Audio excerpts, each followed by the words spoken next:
In section 2.2, we're going to look at representing the data that we constructed in the frequency distribution graphically using histograms, frequency polygons, and Ogive plots. A histogram is a certain graphical display that uses vertical bars to display the frequency from our grouped frequency distributions, and it also uses the class boundaries along the horizontal x-axis as well. So we can look at how the data is dispersed in a more visual approach as opposed to the table. Histograms are only used to plot the frequency score of the occurrence after the data has been divided into classes. So this would more or less represent our class limits per se, but using the class boundaries that we constructed from the class limits. Now, histograms have three distinct shapes. A histogram can be more bell-shaped, meaning the majority of the distribution falls towards the center, and then as you extend outward, it starts to taper off until it reaches at the lowest and the highest point. Now, later when we get into chapter 3 and chapter 6, we'll discuss what a distribution like this really means as it pertains to other types of data. But for right now, you just have to be able to recognize the shape. So this would be a bell-shaped or roughly symmetrical distribution. A histogram can also be negatively or left skewed. So for this type of distribution, the majority of the data is clustered on the right side towards the higher values. And then as you move towards the left side or towards the lower values, it begins to taper off until you reach the minimum value. So this would be a left skewed or a negatively skewed distribution. As you move from the highest to the lowest, it tends to have less and less values in the distribution. And then again, when we get to chapter 3, we'll talk about, what attributes a distribution might have to cause this kind of a graphical display. You just have to be able to recognize the shape in chapter 2. And the other shape would be positively skewed. So if we have negative or left skewed, then we have positively or right skewed. So towards the lower end of the data, there is more clustering of the data values, and as you move towards the right or to the higher values, it tapers off and gets less and less. So that creates a right skewed distribution. And then again, as I said before, when we look at chapter 3, when we talk about measures of central tendency, what features causes this shape in the distribution, and also when we get to chapter 6 as well. For a frequency polygon, we look at another way we can represent the data from our grouped frequency distribution. So we've already found class boundaries, we've found frequency, but what we haven't found yet is midpoints, and that's what we'll look at here in a moment in an example. But the frequency polygon is just a graphical display. It displays the data by using lines that are connected points. The points, they represent, at each one of these points, it represents a frequency at the midpoint for that particular class. And these are generally utilized to measure how frequent an observation is observed. It actually gives us the same shape as the histogram, just as a more geometric shape. So if we kind of go back to that histogram that we had earlier, and if I were to plot the frequency polygon on top of this, it's going to have each one of the midpoints of that graph would be here in our histogram. So it's going to retain the same shape. It's just kind of a different way of looking at it. So that's one graphical display that you'll be expected to be able to construct. And we'll talk about how we'll do that from an example. And then the last graphical display of section 2.2 is an Ogive plot.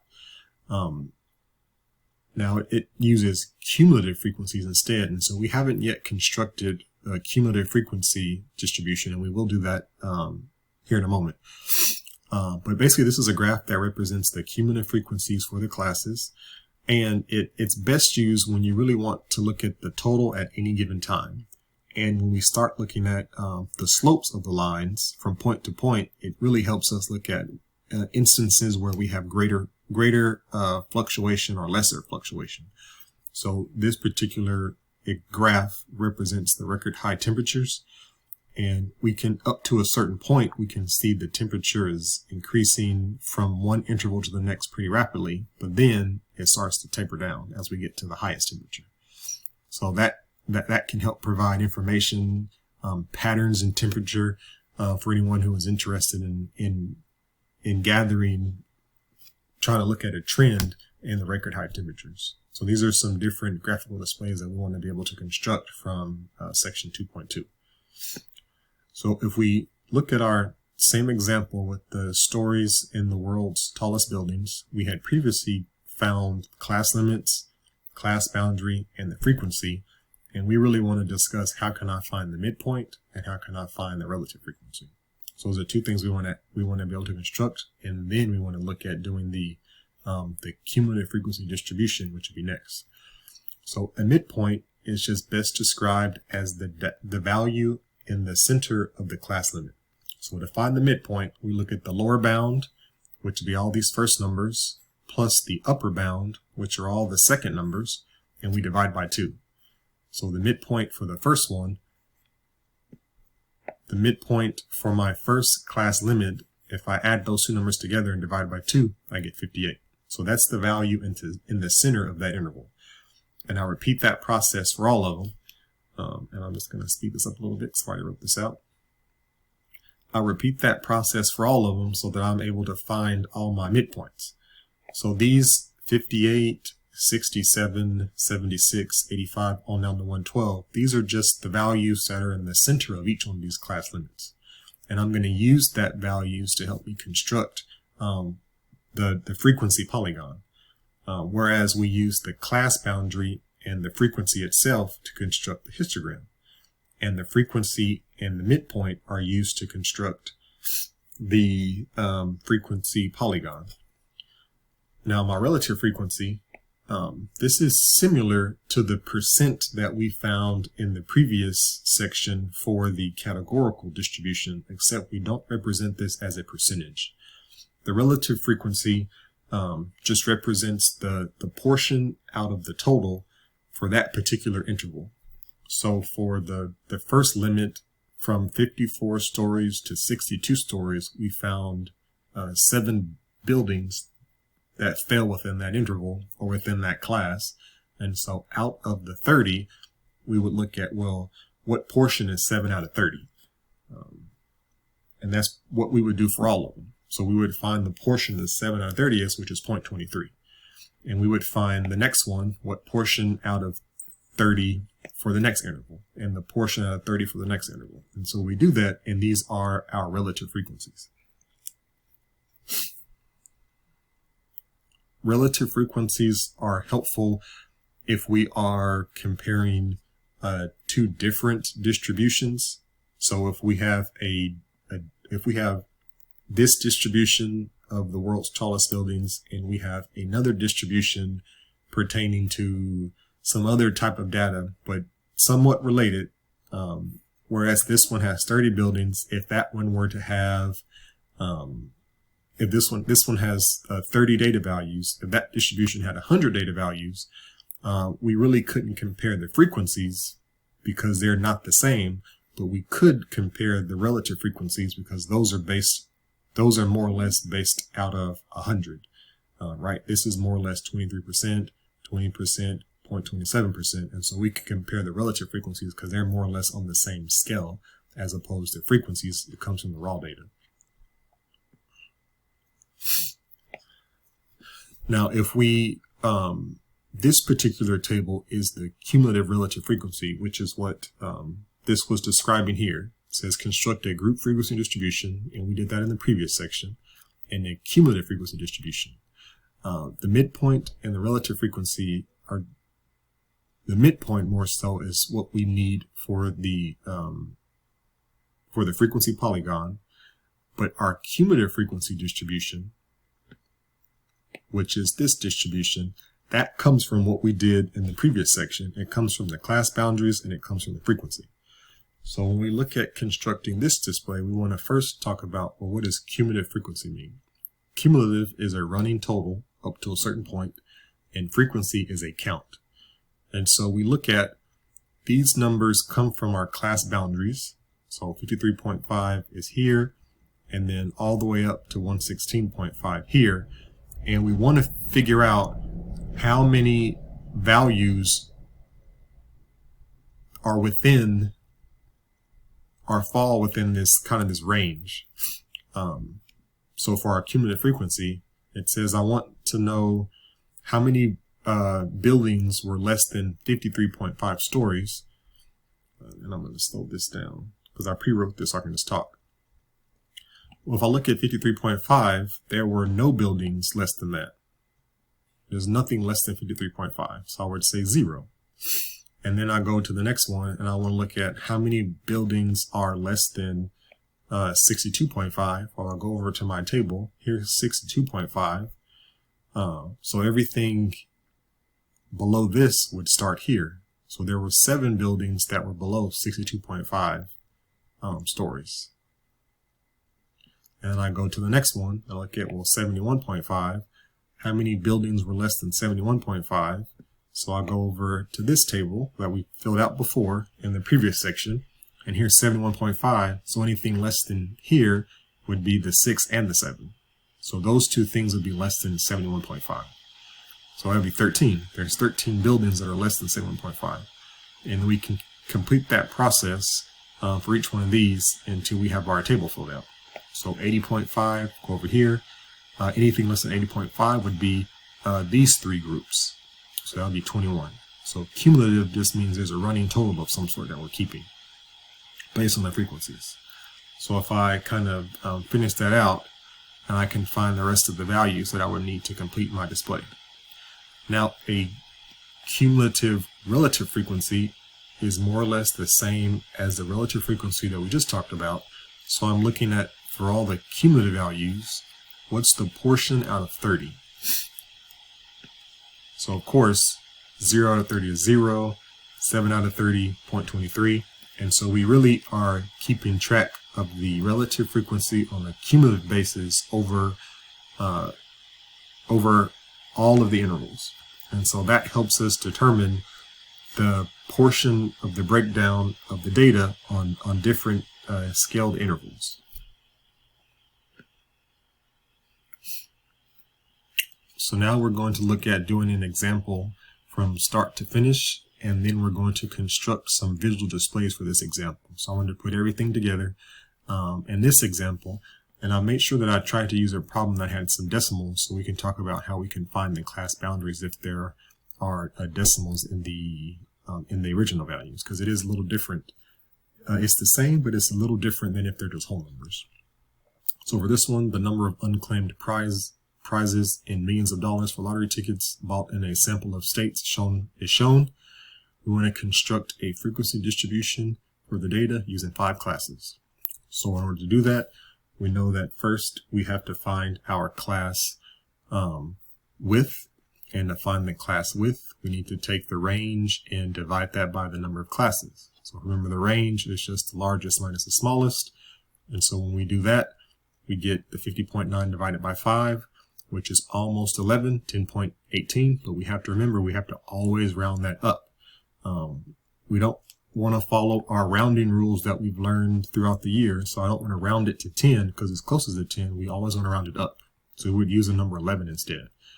And then to start my class limits, we always start with the smallest number, so 0.8, and I'm going to use my class width to find the next number in my lower bound. So I'm just going to keep adding 11 to these values.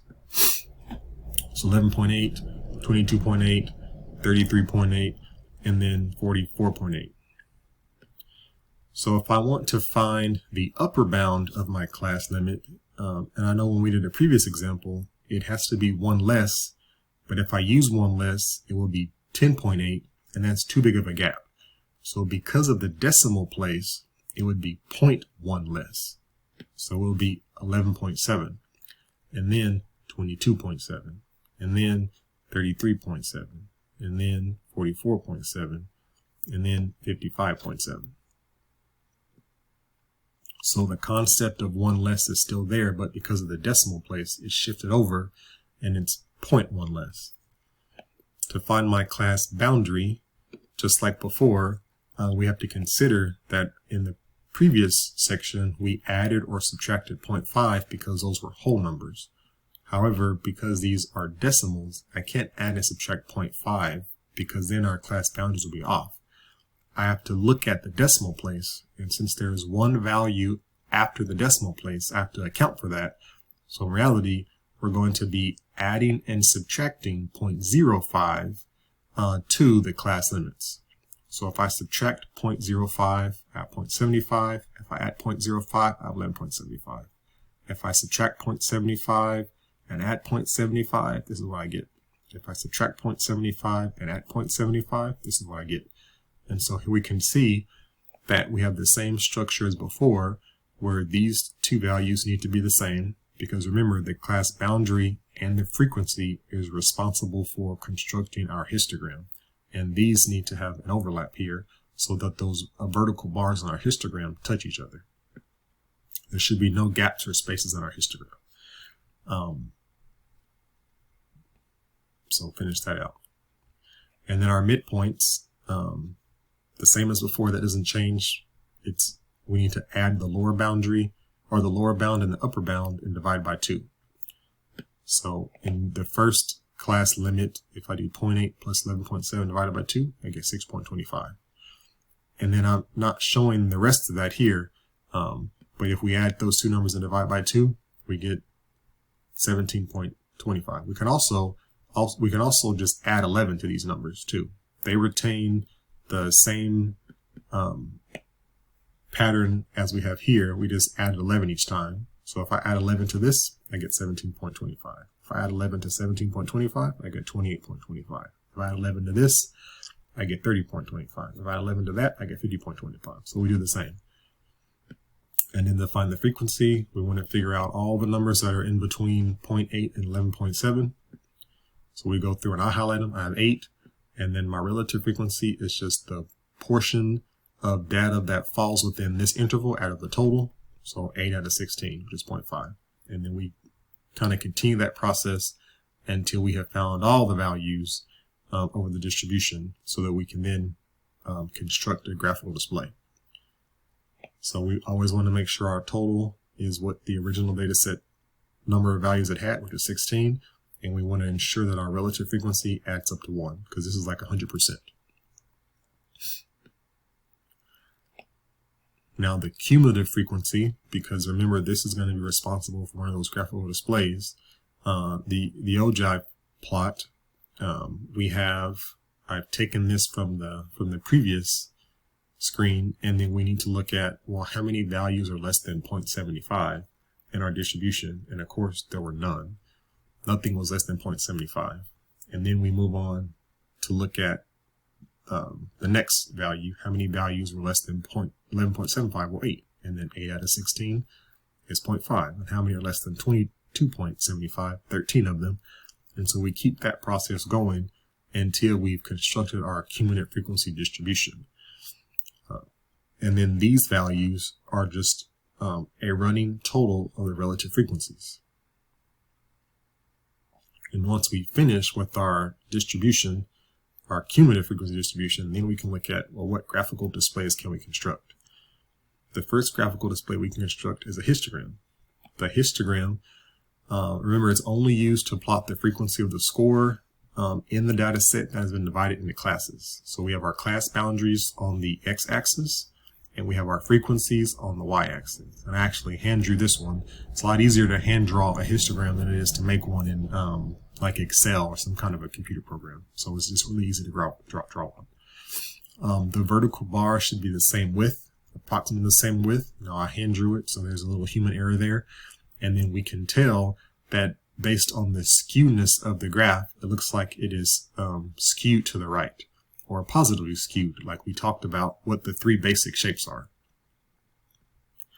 Now I did use Excel to construct this, but this is our frequency polygon. It uses the midpoints, so each one of these dots represents a midpoint, except for this one or this one. That's just there so it can create a polygon, which is a geometric shape. It also uses frequencies. So again, this should retain the same shape as the histogram. If I were to overlay them together, this would be the highest bar, the first bar that we have here.